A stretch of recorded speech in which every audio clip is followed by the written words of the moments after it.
വിദ്യാർത്ഥികളെ, ഈ വീഡിയോയിലൂടെ നമ്മൾ ചർച്ച ചെയ്യുന്നത് ഹിസ്റ്ററി ഓഫ് ഇൻ്റർനാഷണൽ മൂവ്മെൻറ്റ് സെക്കൻഡിലെ ബ്ലോക്ക് 3-ലെ യൂണിറ്റ് 4-ലെ ഷോർട്ട് നോട്ട്സുകളെ കുറിച്ചാണ്.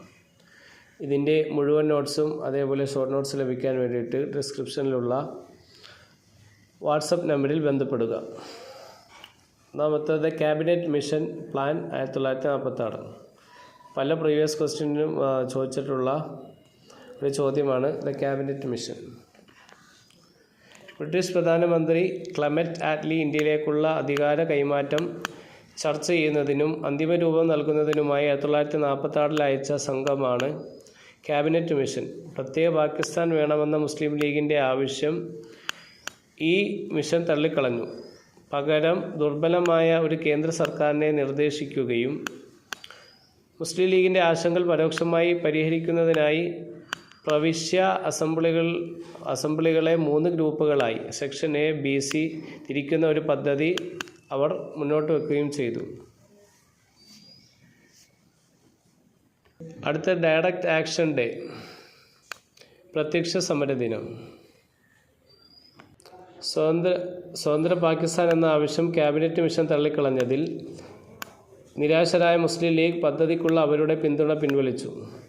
പാകിസ്ഥാൻ നേടിയെടുക്കുന്നതിനായി 1946 ഓഗസ്റ്റ് 16 പ്രത്യക്ഷ സമര ദിനമായി direct action day Muhammad Ali Jinnah പ്രഖ്യാപിച്ചു. ഇത് രാജ്യത്തിലുടനീളം വലിയ വർഗീയ കലാപങ്ങൾക്കും രക്തച്ചൊരിച്ചിലിനും കാരണമായി. കൽക്കട്ടയിലാണ് ഇത് ആരംഭിച്ചത്. അതിനാൽ ഈ സംഭവം ഗ്രേറ്റ് കൽക്കട്ട കില്ലിങ്സ് എന്നും അറിയപ്പെടുന്നു. അടുത്തത് ദ എൻറ്ററിം ഗവൺമെൻറ്റ്സ്, ഇടക്കാല സർക്കാർ. അധികാര കൈമാറ്റത്തിന് സഹായിക്കുന്നതിനായി 1946 സെപ്റ്റംബറിൽ ജവഹർലാൽ നെഹ്റുവിൻ്റെ നേതൃത്വത്തിൽ കേന്ദ്രത്തിൽ ഒരു ഇടക്കാല സർക്കാർ രൂപീകരിച്ചു. ആദ്യം മുസ്ലിം ലീഗ് സർക്കാരിനെ ബഹിഷ്കരിച്ചെങ്കിലും പിന്നീട് ഒക്ടോബറിൽ അവർ ഇതിൽ പങ്കുചേർന്നു. എന്നാൽ സർക്കാരുമായി സഹകരിക്കാനായിരുന്നില്ല, മറിച്ച് അതിൻ്റെ പ്രവർത്തനങ്ങളെ തടസ്സപ്പെടുത്തുക എന്നതായിരുന്നു അവരുടെ ലക്ഷ്യം.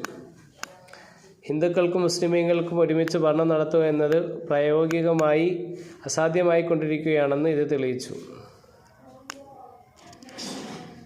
അടുത്തത് mount batten plan, June 3 plan. Mount batten പദ്ധതി അധികാര കൈമാറ്റം വേഗത്തിലാക്കുക എന്ന ലക്ഷ്യത്തോടെ അവസാനത്തെ ബ്രിട്ടീഷ് വൈസ്രോയിയായി 1947 മാർച്ചിൽ ലോർഡ് മൗണ്ട്ബാറ്റൻ ഇന്ത്യയിലെത്തി. വർഗീയ കലാപങ്ങൾ അവസാനിപ്പിക്കാൻ വിഭജനം അനിവാര്യമാണെന്ന് മനസ്സിലാക്കിയ അദ്ദേഹം 1947 ജൂൺ 3 തൻ്റെ പദ്ധതി അവതരിപ്പിച്ചു. ബ്രിട്ടീഷ് ഇന്ത്യ പാകിസ്ഥാൻ എന്നീ 2 സ്വതന്ത്ര രാജ്യങ്ങളായി വിഭജിക്കാനാണ് ഈ പദ്ധതി നിർദ്ദേശിച്ചത്. അതിർത്തികൾ നിർണ്ണയിക്കാൻ ഒരു കമ്മീഷനെ നിയോഗിക്കാനും തീരുമാനിച്ചു. ഇന്ത്യൻ നാഷണൽ കോൺഗ്രസും മുസ്ലിം ലീഗും ഈ പദ്ധതി അംഗീകരിച്ചു. അടുത്തത് ഇന്ത്യൻ ഇൻഡിപെൻഡൻസ് ആക്ട് 1947, ഇന്ത്യൻ സ്വാതന്ത്ര്യ നിയമം 1947. മൗണ്ട് ബാറ്റൻ പദ്ധതിയുടെ അടിസ്ഥാനത്തിൽ 1947 ജൂലൈയിൽ ബ്രിട്ടീഷ് പാർലമെൻറ്റ് ഇന്ത്യൻ സ്വാതന്ത്ര്യ നിയമം പാസാക്കി. 1947 ഓഗസ്റ്റ് 15 ഇന്ത്യയിലെ ബ്രിട്ടീഷ് ഭരണം ഔദ്യോഗികമായി അവസാനിപ്പിക്കുന്നുവെന്ന് ഈ നിയമം വ്യക്തമാക്കി. ഇന്ത്യ, പാകിസ്ഥാൻ എന്നീ 2 സ്വതന്ത്ര രാജ്യങ്ങൾ രൂപീകരിക്കുകയും അതത് രാജ്യങ്ങളിലെ ഭരണഘടന നിർമ്മാണ സഭകൾക്ക് പൂർണ്ണ അധികാരങ്ങൾ കൈമാറുകയും ചെയ്തു.